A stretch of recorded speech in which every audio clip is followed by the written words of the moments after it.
The opulent ballroom shimmered under the soft glow of 1,000 tiny lights, reflecting off polished marble floors and crystal chandeliers. A symphony orchestra played a sophisticated, understated melody, providing a backdrop to the hushed murmurs of the city's elite. Tonight marked the grand unveiling of Sterling Holdings' latest skyscraper, a monolithic testament to its founder, James Smith. A man whose name was synonymous with ambition and unwavering success. James, a man in his late 50s with impeccably tailored suits and a stern. Aquilin Fossey stood on the elevated platform, his gaze sweeping across the esteemed crowd. His silver hair was meticulously combed, and his posture exuded an authority that had been forged in decades of cutthroat business dealings. Yet, beneath the veneer of triumph, a profound sorrow etched lines around his piercing blue eyes. He cleared his throat, the sound amplified by the state-of-the-art sound system, and a respectful silence fell over the room. He paused, his gaze momentarily softening, lingering on an empty spot in the front row. 17 years ago, my world, as I knew it, shattered. The light of my life, my beloved wife, Eleanor, was taken from us far too soon. And with her, tragically, we lost our precious daughter, Emily. A collective sigh rippled through the audience, a shared acknowledgement of the tragedy that had once gripped their city's most powerful family. James's voice wavered almost imperceptibly as he continued. Emily, she had a unique spirit, an artist's soul. She crafted a small, intricate wooden locket for Eleanor, a simple piece carved with her tiny hands, depicting a soaring eagle, a symbol of freedom and hope. It was meant to be a surprise for Eleanor's birthday. That locket, it was never recovered after the terrible bus accident. Neither was Emily's body, just gone. He managed a strained smile, forcing the pain back into the recesses of his heart. But we build, we strive, we remember. Applause erupted, respectful and heartfelt, as James concluded his speech, the weight of his personal history momentarily overshadowing the corporate triumph. As the formal proceedings transitioned into a lavish reception, James moved through the crowd, accepting congratulations and engaging in polite, yet distant, conversation. His mind, however, was miles away, adrift in memories of a happier past. His son, David Miller, a young man in his late 20s with a quiet intensity and a keen analytical mind, watched his father from a distance. David, a respected firefighter known for his calm demeanor under pressure, possessed a deep empathy that often clashed with his father's more pragmatic nature. He understood the depth of his father's grief, a grief that had calcified over the years, turning into a fortress around his heart. Suddenly, James's polite smile vanished, replaced by a look of bewildered fury. His eyes, usually controlled and calculating, widened with disbelief, then narrowed into slits of accusation. He had stopped mid-sentence with a prominent senator, his attention fixated on a young woman on the periphery of the ballroom. She was one of the temporary housekeepers hired for the event, a quiet figure moving gracefully through the throng, collecting discarded canops and empty champagne flutes. Her uniform, a crisp black dress with a white apron, seemed to fade into the background, but what she wore around her neck did not. Dangling from a simple leather cord was a small, intricately carved wooden locket, an almost identical replica of the one Emily had made. The eagle, though slightly worn with time, was unmistakable. A cold dread seized James. His blood ran cold, then boiled with an indignant rage. How dare she, how dare this stranger flaunt such a sacred, irreplaceable relic? It was a wound reopened, a direct assault on the memory he held so dear. He strode purposefully, his gaze fixed on the young woman, oblivious to the surprised looks and hushed whispers that followed him. He thundered, his voice cutting through the elegant murmur of the reception like a knife. The housekeeper, a slender woman in her mid-20s named Laura Paredes, startled her eyes, a startling shade of green, wide with confusion. She clutched the tray of glasses tighter, her knuckles turning white. Her voice was soft, barely a whisper. James scoffed, his face contorted with anger. That locket, it belongs to my family. It was stolen. You are wearing my daughter's locket. The crowd, drawn by the commotion, began to gather, whispering excitedly, their faces a mixture of shock and morbid curiosity. Laura's eyes filled with tears, her carefully composed demeanor crumbling. "Oh, sir, you're mistaken. This is Meanie." Her voice cracked with emotion. James roared, his self-control completely shattered. "You're a thief! You stole from my family, from the memory of my daughter. Security! Get this woman out of my sight." The head of security, a burly man named Frank, quickly moved to Laura's side, his expression apologetic but firm. Laura, mortified, her cheeks burning with shame, didn't resist as Frank gently but firmly escorted her towards a back exit. Tears streamed down her face, blurring the opulence. She cast a desperate, pleading look at James, but his face remained a mask of stony indignation. The murmurs of the crowd grew louder, some expressing sympathy for the young woman, others nodding in agreement with James's accusations. David, who had witnessed the entire agonizing spectacle, felt a pang of profound discomfort.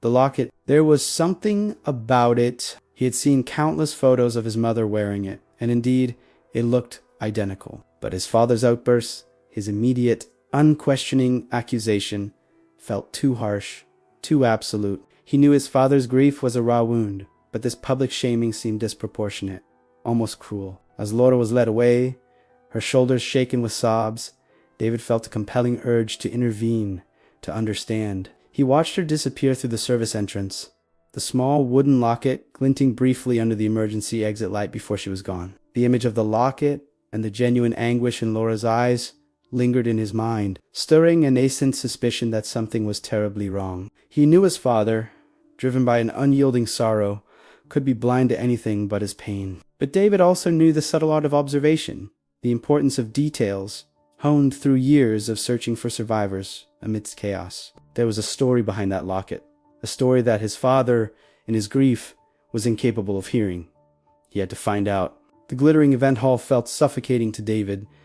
The celebratory champagne tasted like ash, and the polite chatter of the guests was an irritating buzz. He watched his father, James, resume his duties, his composure unerringly restored, as if the dramatic expulsion of a young woman was a mere footnote to the evening's success. But David couldn't shake the image of Laura's trembling hands clutching the wooden locket, the raw, genuine fear in her green eyes that spoke not of guilt, but of desperate injustice. His professional training as a firefighter demanded a methodical approach to chaos, assess the scene, gather facts, and never let emotion cloud judgment. His father had failed this test spectacularly. James's grief had blinded him, turning a potential mystery into a quick, brutal execution of character. David knew he couldn't simply let it go. The memory of Emily, his sister, was sacred, but so was the truth. He excused himself from the crowd, making his way to the parking garage. He quickly changed out of his formal wear into a simpler jacket and jeans,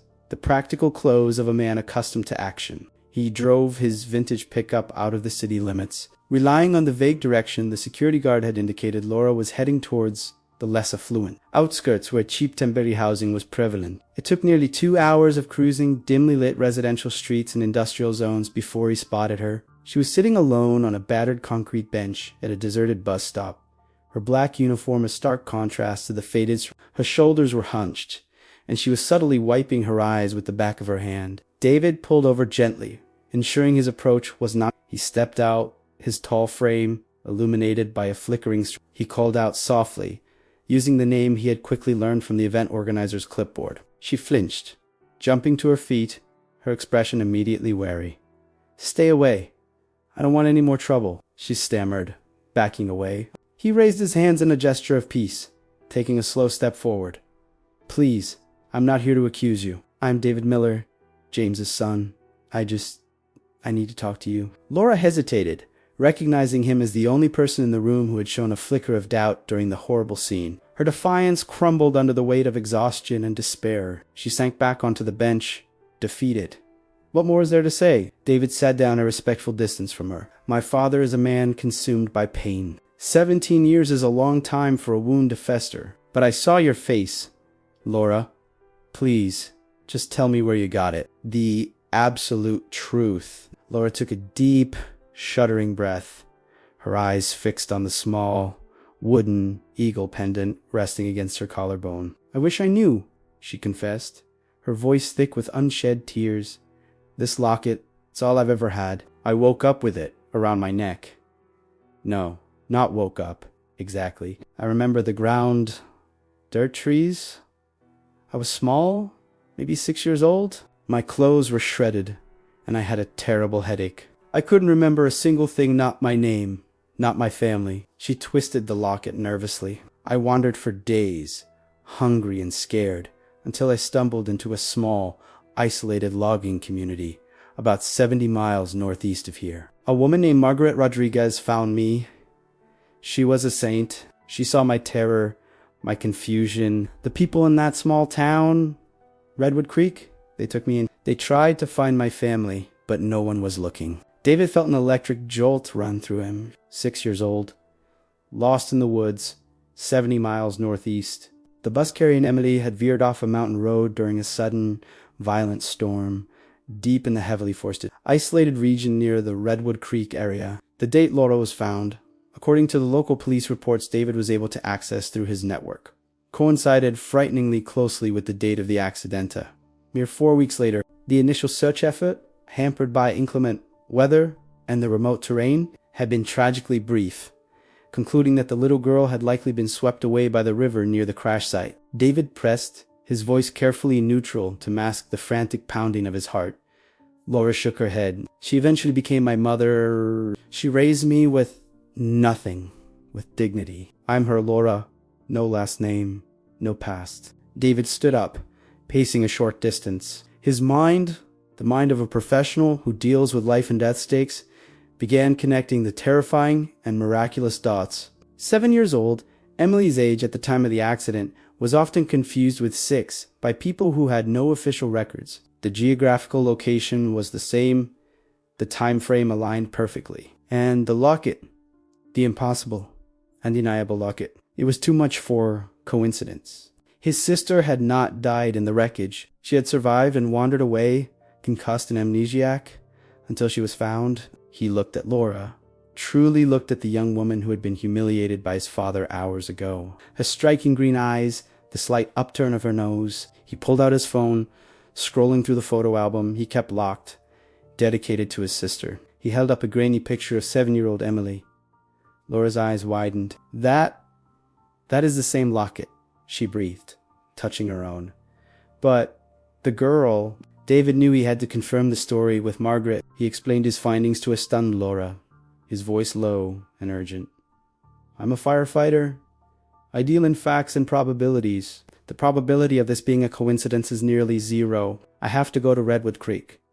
Laura, numb with shock, agreed to lead him there. The next morning, David drove the worn dirt track leading into Redwood Creek. The community was exactly as Laura described.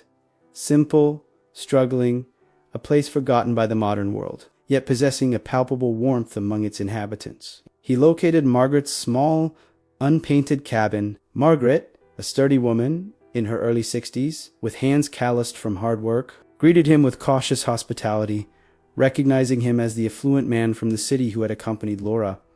David did not waste time. He laid out the evidence, the facts, the crushing timeline. He spoke of the bus accident, of his father's agony, of the missing child and the missing locket. Margaret listened, her face growing pale, the truth she had guarded for so long rising like bile in her throat. Her eyes, filled with a mother's fierce protectiveness, finally broke. She whispered, her voice raw. David indicated Laura, who was sitting silently, tears tracing clean paths through the grime on her face. It was the locket. Margaret. James recognized it. Margaret buried her face in her hands, her frame shaking. It was wrong of me. I know. But she was so small, so broken. She didn't know who she was. When I realized no one was looking for her, I thought, maybe God sent her to me. I had always wanted a child. I raised her. I loved her. She's my life, my heart. David felt a wave of compassion for this woman who, out of love and desperation, had built a fragile, beautiful lie. You saved her life, Margaret. You didn't steal her. You protected her, he assured her gently. But James, my father, he has been living in the deepest, darkest guilt, believing his daughter was lost forever. He needs this truth. And Laura needs her past. Margaret looked at Laura, their eyes meeting in a silent exchange of profound love and sorrow. Laura, understanding now, simply nodded. I have to know, Mama. I have to see him. The decision was made. The journey back to the world of concrete towers and unimaginable wealth was about to begin, carrying with it a truth that had been buried for 17 excruciating years. Before we move on to the final part of this powerful story, I invite you to become a part of our community. If this tale of hidden truth, accidental abandonment, and the incredible, selfless love of a foster mother touched your heart, please consider subscribing to the channel. Your support allows us to continue bringing these emotional narratives to life. Now, for a moment of reflection. If you were Laura, and this shocking truth was revealed, what would be the very first question you would ask James, the father who unknowingly accused you of theft? Share your deepest thoughts in the comments below. The drive back to the Sterling mansion was fraught with a tension that surpassed any emergency David had faced in his firefighting career. He had Laura and Margaret in the passenger seats, two women from entirely different worlds bound together by an astonishing secret and the shared love for the young woman who now went by Laura but whose true name was Emily. As they passed the security gates and drove up the long, manicured driveway, Margaret gasped. The sheer scale of the property an overwhelming shock to her meager existence. Laura, too, felt a chill of alienation. This mansion, this fortress of wealth, was supposedly her birthright. Yet the simple, rough-hewn cabin of Redwood Creek felt a million times more like home. David parked the truck and led them inside, his protective arms slightly extended to guide them through the marble-floored foyer. James Smith was in his private study, a cavernous room lined with books and awards, when David found him. He was seated at his vast mahogany desk, a glass of amber liquid untouched beside him, staring blankly at a framed photo of Eleanor and little Emily. He looked tired, older than his years, the accusation from the night before, having sapped his remaining energy. "David, what is this?" James's voice was tired, devoid of its usual authority. David placed a hand on his father's shoulder. "Dad, please, just listen. I need you to look at her, and I need you to listen to her story without judgment, without anger." He then ushered Laura and Margaret into the room. Margaret stood respectfully by the door, while Laura moved tentatively into the center of the room, clutching the familiar wooden locket. James looked at Laura, then at the locket, and then back at Laura, a flicker of bewildered recognition crossing his face, the resemblance to Eleanor in her eyes suddenly undeniable. "Jamais," demanded, his voice rising, laced with renewed suspicion. David stepped forward and in a clear, measured voice recounted everything. Laura's discovery by Margaret, her age at the time, the location of Redwood Creek so close to the crash site, and the absolute irrefutable identity of the wooden locket. He concluded by introducing Margaret. "Dad, this woman is Margaret. She is not a thief." Margaret stepped forward, her hands clasped. "I found her, sir, lost, hurt, and alone." James was rigid, his entire frame frozen in disbelief, a whirlwind of 17 years of pain, hope, and despair swirling in his eyes. He looked at Laura. "The locket, the one your mother made for you," he whispered, the name Emily catching in his throat like a shard of glass. Laura, realizing the gravity of the moment, spoke not as the accused housekeeper, but as the fragmented child. "I remember a smell, gasoline, a lot of shaking, and my head hurt so much. I remember feeling the locket, and then the door. I saw a door, and I ran. I just ran into the dark." She lifted the locket for him to see. James slowly rose from his chair, his focus entirely on the tiny, carved eagle. It was impossible. The tiny flaw in the carving, the one only Eleanor and he knew about, was there. He reached out, his hand trembling uncontrollably, and gently touched the wood. "Emily," he gasped, the name a broken sob. "My Emily." He collapsed, not onto the floor, but against the edge of the desk, burying his face in his hands, letting out a guttural cry of pure, agonizing relief. The sound of 17 years of grief finally breaking. David rushed to his father's side, but it was Laura who stepped forward, her hand instinctively reaching out and resting on James's shaking back. The touch, the familiar warmth of his child, did what all the wealth and power in the world could not. It shattered his pain. James slowly straightened, his eyes red and wet, yet shining with a light that hadn't been there since the accident. He looked at Laura, at Emily, truly seeing the woman she had become. He then looked at Margaret. He didn't speak a word of accusation, only profound gratitude. He walked over to Margaret, a billionaire kneeling before a simple, poor woman, and took her hands. You did what I couldn't. You kept her safe. You gave her a life. Thank you, he whispered, the raw emotion in his voice unmistakable. The emotional climax passed, replaced by a quiet, deep understanding. James embraced Laura Malia, a hug of recognition, of forgiveness, and of a future finally restored. Emily explained her dilemma. James, I know this is a miracle, but Margaret is my mother. Redwood Creek is my home. James, changed by the powerful revelation, immediately agreed. You won't have to choose, my dear. You have two families now. And as for Redwood Creek, he looked at David, who had an understanding nod. David, contact the foundation. We are going to rebuild that community. The place that kept my daughter safe will never struggle again. We will install power, water, roads. The subsequent weeks were a whirlwind of activity. James, now driven by a purpose far greater than profit, channeled his immense resources into Redwood Creek.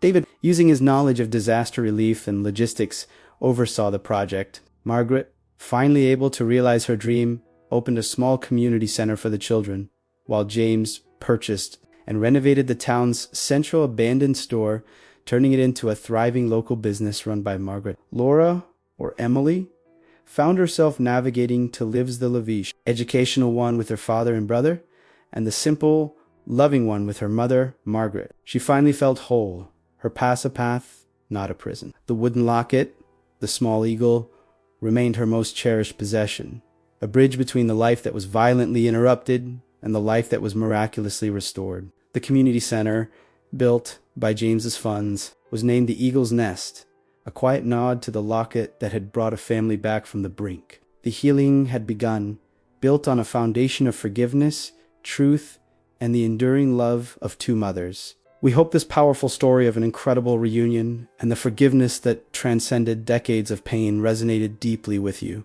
This is the kind of heartwarming, meaningful content we strive to create. We want you to be a part of this journey.